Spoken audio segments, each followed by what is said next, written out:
हमने अपने पिछले वीडियो में देखा था कि all for one all might को मारने वाला होता है, पर तभी उसे स्टैन पैरालाइज कर देता है, उसका खून चाट कर। और फिर स्टैन कहता है, अब तुम्हारी बारी है ऑल माइट। तभी हम एक फ्लैशबैक देखते हैं। तो डोरोकी और इंजेनियम को बताया जा रहा था कि ऑल माइट की जान खतरे में है और उसे जल्दी बचाने जाओ। तो डोरोकी और इंजेनियम ये सुनकर तुरंत जाने वाले होते हैं, लेकिन ये सब चीज़ दूर से स्टैन भी देख रहा होता है। इसलिए वो उस जगह जाता है जहां ऑल माइट और ऑल फॉर वन पहले लड़ रहे होते हैं। वो ऑल फॉर वन का खून ढूंढने लगता है ताकि वो उसे पैरालाइज कर सके, और कुछ देर ढूंढने के बाद वो उसके खून को ढूंढ लेता है। अब ये मत पूछना कि उसने कैसे ढूंढा। वो किसी के भी खून को सूंघकर ये बता सकता है कि वो किसका खून है। तभी हम प्रेजेंट का सीन देखते हैं। स्टेन और ऑल माइट एक साथ हमला करने वाले होते हैं, पर तभी ऑल फॉर वन अपने अंदर का सारा खून बाहर निकाल देता है और कहता है, मुझे लगा ही था कि तुम ऐसा करोगे, क्योंकि जब मैं जेल से बाहर आया था तब तुम अकेले थे जो भाग गए थे। और फिर हम देखते हैं कि ऑल फॉर वन ने स्टैन को पकड़ लिया होता है। ये देखकर ऑलमाइट उसकी मदद करने आता है, पर तभी ऑल फॉर वन स्टैन को बहुत दूर फेंक देता है और इस वजह से स्टैन को बहुत ज्यादा चोट आती है। तभी ऑल फॉर वन उसकी तरफ तेजी से बढ़ता है और ऑल माइट उसका पीछा करता है। तभी हम स्टैन को देखते हैं। वो कहता है कि आज तक मैंने हीरो के बारे में जितना भी सीखा है वो सब तुमने मुझे सिखाया है ऑल माइट, इसलिए तुम्हें जिंदा रहना होगा। ऐसा कहकर वो अपना एक हमला करने वाला होता है, पर तभी ऑल फॉर वन उसे मार देता है। ये देखकर ऑल माइट हैरान हो जाता है। तभी all for one all might पर भी हमला करता है, पर तभी अचानक से एक शील्ड उसके सामने आ जाती है। ये देखकर ऑल माइट हैरान हो जाता है, क्योंकि उसे लगा था कि सारी शील्ड तबाह हो गई थी। तभी उसकी एआई बताती है कि ये लास्ट शील्ड है, इसके बाद कुछ नहीं बचेगा। और वो एआई भी ऑल माइट को जिंदा रहने को कहती है। तभी ऑल फॉर वन अपने अटैक की पावर को बढ़ा देता है और फिर हम ऑल माइट को देखते हैं, जिसे उसकी मास्टर दिलासा दे रही होती है कि अभी ये सब खत्म नहीं हुआ है, तुम कर सकते हो। और उसे नाइट आई भी दिखता है, उसका एक पुराना दोस्त। तभी हम उसे जमीन में पड़ा हुआ देखते हैं और उसे बहुत ज्यादा गुस्सा आ रहा होता है, इसलिए वो दोबारा खड़े होने की कोशिश करता है। तभी उसे मिडोरिया की मोम की बात याद आती है। उन्होंने कहा था कि मेरे बेटे की रक्षा करना। और तभी उसे मिडोरिया की भी एक बात याद आती है, जब मिडोरिया ने कहा था आपको जिंदा रहना होगा जब तक मैं हीरो ना बन जाऊं। इसलिए इस हालत में भी वो लड़ने के लिए तैयार हो जाता है। तभी हम दूसरी तरफ देखते हैं कि ट्वाइस के सारे क्लोन्स गायब हो रहे हैं और इस वजह से कुछ हीरोज रिलैक्स हो जाते हैं। पर वहीं दूसरी तरफ सिगाराकी और मिडोरिया अभी भी लड़ रहे होते हैं। और ये देखकर ये ऑफिसर कहता है, अगर ये सब ऐसा ही चलता रहा तो ऑल फॉर वन सिगाराकी को अपने पास बुला लेगा अपनी उस स्किल की मदद से। तभी हम ऑल फॉर वन को देखते हैं, जो उसी स्किल का इस्तेमाल करके सिगाराकी को बुलाने वाला होता है। पर सिगाराकी इस चीज के लिए रिफ्यूज कर देता है और कहता है, मुझे परेशान मत करो मास्टर। ये देखकर ऑल फॉर वन को समझ में आ जाता है कि वो उसे सामने नहीं बुला सकता, इसलिए उसे खुद ही सामने जाना होगा ताकि वो सिगाराकी को अपनी सारी पावर दे सके, जिस वजह से सिगाराकी ऑल फॉर वन का सबसे ताकतवर रूप बन जाएगा। लेकिन सिगाराकी के पास जाने से पहले वो ऑलमाइट के पास जाता है और उसे पकड़ लेता है। और ये देखकर ये दोनों बहुत ज्यादा हैरान हो जाते हैं, जो हर चीज की फिल्म शूट कर रहे होते हैं। वैसे ये दोनों हैरान नहीं होते बल्कि बहुत ज्यादा डर जाते हैं, क्योंकि इनका हीरो अब मरने वाला है। और ये चीज मिडोरिया भी देख लेता है, इसलिए सिगाराकी कहता है, तुम्हें जाना चाहिए और जैसे ही तुम चले जाओगे मैं उन सबको मार दूंगा जिन्होंने मुझे पहले मारा था। तभी हम दोबारा ऑल फॉर वन को देखते हैं। ऑल माइट उसे अचानक से पकड़ लेता है। ये देखकर ऑल फॉर वन को कुछ याद आता है और फिर हम पास्ट का एक सीन देखते हैं जहाँ ऑल माइट को बचाया जा रहा होता है और उसकी मास्टर ऑल फॉर वन से लड़ रही होती है। तभी हम कुछ समय बाद का सीन देखते हैं। ऑल फॉर वन ने नाना सिमुरा को हरा दिया होता है, पर हारते वक्त नाना सिमुरा कहती है, आगे जाके ऑल माइट तुम्हें जरूर हराएगा, क्योंकि वो तुमसे कहीं ज्यादा पागल है। तभी हम प्रेजेंट का सीन देखते हैं। ऑल माइट अपने साथ ऑल फॉर वन को भी उड़ाने वाला होता है, पर तभी ऑल फॉर वन उसका डिवाइस तोड़ देता है। ये देखकर ऑल माइट हैरान हो जाता है और फिर ऑल फॉर वन उसका खून चाट लेता है, जिस वजह से ऑल माइट पैरालाइज हो जाता है। इस चीज की वजह से ऑल माइट बहुत ज्यादा डर जाता है और ये देखकर ऑल फॉर वन को बहुत ज्यादा खुशी होती है।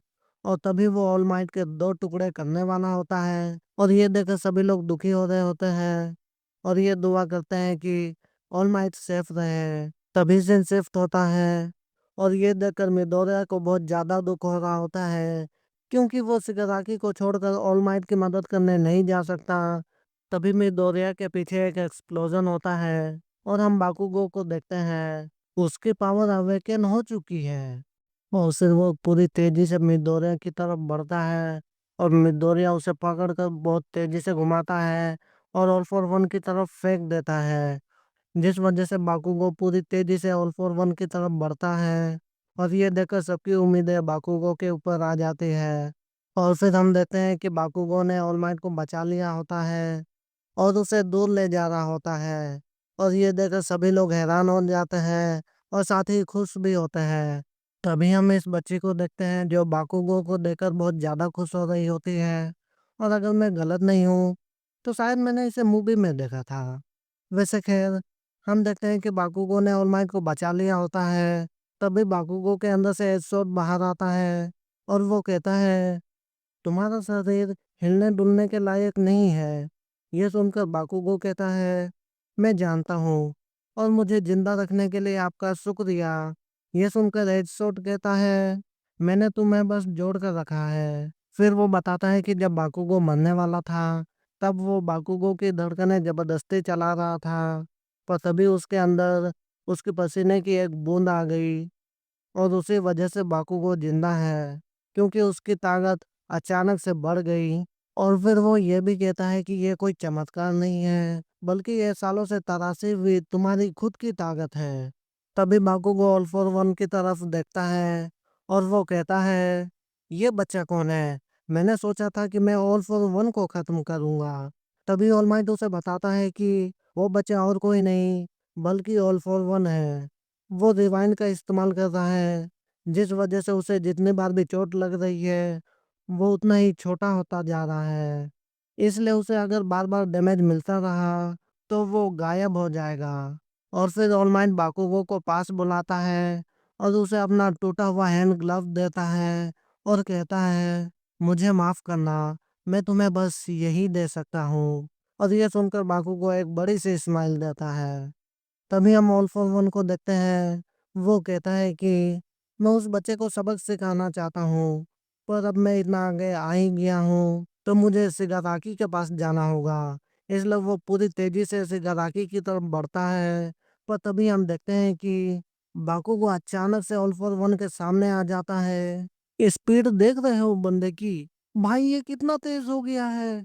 वैसे ऑल फॉर वन उसे देखकर बहुत ज्यादा हैरान हो जाता है और तभी बाकुगो एक बड़ा सा एक्सप्लोजन करता है और ये देखकर ऑल माइट बहुत ज्यादा हैरान हो जाता है। तभी 102 से बताता है कि जब बाकुगो अपनी मौत की कगार पर था तब उसकी ताकत बढ़ गई। तभी हम मिडोरिया और शिगाराकी को देखते हैं। शिगाराकी बाकुगो को देखकर कहता है, तो वो बच्चा अभी भी जिंदा है। मुझे लगा था मैंने उसे मार दिया। चलो कोई बात नहीं, मुझे बस उसे एक और बार मारना होगा। तभी हम दोबारा बाकुगो को देखते हैं। ऑल फॉर वन उसे दूर भाग रहा होता है, क्योंकि उसे पहले सिगाराकी के पास पहुंचना है। पर क्या बाकुगो उसे जाने देगा? उसके शरीर में बहुत ज्यादा दर्द हो रहा होता है एक्सप्लोजन की वजह से, पर फिर भी वो लड़ने के लिए तैयार होता है। और एक बड़ा सा एक्सप्लोजन करने के बाद वो सीधा ऑल फॉर वन के पास पहुंच जाता है और वो कहता है, मुझे बहुत दर्द हो रहा है पर मजा भी आ रहा है और मैं बहुत ज्यादा तेज हूँ, इतना कि मैं खुद को रोक नहीं सकता। और ये सब सभी लोग टीवी पर देख रहे होते हैं, उसके मॉम डैड भी। उसके डैड तो कहते हैं, मैं नहीं देख सकता, पर बाकुगो की मोम उन्हें समझाती है कि हमें उसे देखना ही होगा, क्योंकि मुझे पूरा यकीन है वो अभी भी मुस्कुरा रहा होगा। तभी हम दोबारा बाकुगो को देखते हैं, जो सही में मुस्कुरा रहा होता है और वो एक बड़ा सा एक्सप्लोजन करता है, जिस वजह से ऑल फॉर वन सीधे बिल्डिंग से जाकर टकराता है। पर तभी वो खड़ा होता है और कहता है, अगर मुझे सबसे ज्यादा किसी से नफरत है तो वो तुम हो कूडो। और फिर हम एक पास्ट देखते हैं जहां ऑल फॉर वन कूडो को मार रहा होता है। अगर किसी को नहीं पता तो मैं बता देता हूँ, ये वन फॉर ऑल का दूसरा सक्सेसर है।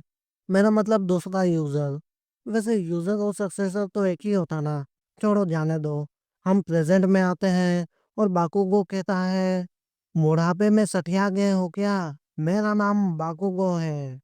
तभी हम एक पास्ट देखते हैं जहाँ एक औरत गली में बैठी रहती है और उसकी मदद करने के लिए कुछ लोग आते हैं, पर वो औरत उन्हें भगा देती है। और कुछ देर बाद हम उसी औरत को मरा हुआ देखते हैं, पर उसने दो बच्चों को जन्म दे दिया होता है। एक बच्चा जो बहुत कमजोर होता है और एक बच्चे के अंदर कुछ खास शक्तियां होती हैं, और यही है ऑल फॉर वन। और उसने पैदा होने के बाद ही अपनी मोम की सारी ताकत एब्जॉर्ब कर ली थी, और बड़े होते होते उसने लोगों को मारना शुरू कर दिया। इस चीज की वजह से सब उससे डरने लगे। पर एक दिन उसे उसका छोटा भाई रोक लेता है दूसरे की जान लेने से, और ये देखकर उसे बहुत ज्यादा गुस्सा आता है। इसलिए वो अपने छोटे भाई को भी मारता है। पर वो उसका छोटा भाई था, इसलिए उसने उसे कभी छोड़ने के बारे में नहीं सोचा। और फिर हम कुछ सालों बाद का समय देखते हैं। छोटा भाई एक बुक पढ़ रहा होता है और बड़ा भाई पूछता है, आखिर तुम क्या पढ़ रहे हो? इसमें छोटा भाई बताता है कि मैं अभी भी पढ़ना सीख रहा हूँ, और शायद इस बुक को कॉमिक कहा जाता है। और फिर हम कुछ और साल का गैप देखते हैं। ऑल फॉर वन ने अपनी ताकत बढ़ा ली होती है। और फिर कुछ और साल का गैप, छोटा भाई उसे समझा रहा होता है कि लोगों को परेशान करना बंद करो। पर बड़ा भाई उसकी बात नहीं मानता, और वो कहता है, तुम मेरे छोटे भाई हो, इसलिए मैंने तुम्हारे लिए एक कमाल की ताकत ढूंढी हुई है। और फिर वो अपने भाई को वो ताकत दे देता है। और फिर हम कुछ समय बाद का सीन देखते हैं। दो लोग इस छोटे भाई को ढूंढ लेते हैं और उन्हें लगता है कि ये कैद है, इसलिए वो दोनों इसे भगा कर ले जा रहे होते हैं। और उन दोनों में से एक कूडो होता है, और ये चीज जब ऑल फॉर वन देखता है वो अपने भाई को तुरंत मार देता है। ये देख करके कूडो को बहुत ज्यादा दुख होता है। पर फिर कुछ दिन बाद जब वो अपने दोस्त के साथ होता है, तब उसे एहसास होता है कि उसके अंदर एक नई ताकत आ चुकी है। और फिर यहीं से शुरू होती है वन फॉर ऑल की कहानी, जहां ऑल फॉर वन एक एक करके सभी वन फॉर ऑल के यूजर्स को मार रहा होता है। पर एक दिन ऑल माइट उसे हरा देता है। तभी हम दोबारा प्रेजेंट में आते हैं। ऑल फॉर वन सोचता है कि ये बस कूडो की तरह दिखता है, क्योंकि इसका अगर किसी भी तरह कूडो के साथ रिश्ता होता तो मुझे बहुत पहले ही पता चल चुका होता। और फिर वो अपने अंदर के ओमनी फैक्टर को एक्टिवेट कर देता है, जिस वजह से वो बहुत ज्यादा खतरनाक हो जाता है और बाकुगो की तरफ बड़ी तेजी से बढ़ता है। पर बाकुगो उससे नहीं डरता और अपने एक्सप्लोजन्स का इस्तेमाल करता है, जिस वजह से ऑल फॉर वन जमीन पर गिर जाता है। और वो सोचता है, मैं जानता हूँ कि वो अपने पसीने की मदद से भी एक्सप्लोजन्स कर सकता है, पर आखिर उसने अपना पसीना मेरे ऊपर डाला कब? तभी उसे याद आता है कि जब बाकुगो ने पिछली बार एक्सप्लोजन का इस्तेमाल किया था, उसी समय उसने अपना कुछ पसीना भी छिड़क दिया था। इसलिए वो बाकुगो के ऊपर हमला करता है, पर बाकुगो भी उसके हमलों से बचकर उसके पास जाता है और एक बड़ा सा एक्सप्लोजन करता है। ये देखकर ऑल माइट हैरान हो जाता है, और बाकुगो के मोम डैड तो यकीन ही नहीं कर पा रहे होते हैं। तभी हम देखते हैं कि ऑल फॉर वन रिवाइंड की वजह से एक छोटा सा बच्चा बन चुका है, और बाकुगो ये देखकर कहता है, तो तुम अभी तक खत्म नहीं हुए। ऐसा कहकर वो गिरने वाला होता है, पर तभी वो खुद को संभालता है। ये देखकर ऑल फॉर वन को और भी ज्यादा गुस्सा आता है, और वो बाकुगो के ऊपर हमला कर देता है। पर बाकुगो उसके हमले को रोक देता है और उसे तोड़ भी देता है। ये देखकर ऑल फॉर वन हैरान हो जाता है, और फिर उसे कुछ होने लगता है। और फिर वो अपने मन में कहता है, मैं जज्बातों में बह गया और गलती कर दी, मैं ऐसा नहीं हूँ, बिल्कुल भी नहीं। और फिर वो गायब हो जाता है और बाकुगो फाइनली जीत जाता है। अगर आपको ये एपिसोड पसंद आया हो तो लाइक, कमेंट और सब्सक्राइब करना ना भूलें। और अगले वीडियो तक के लिए सायोनारा।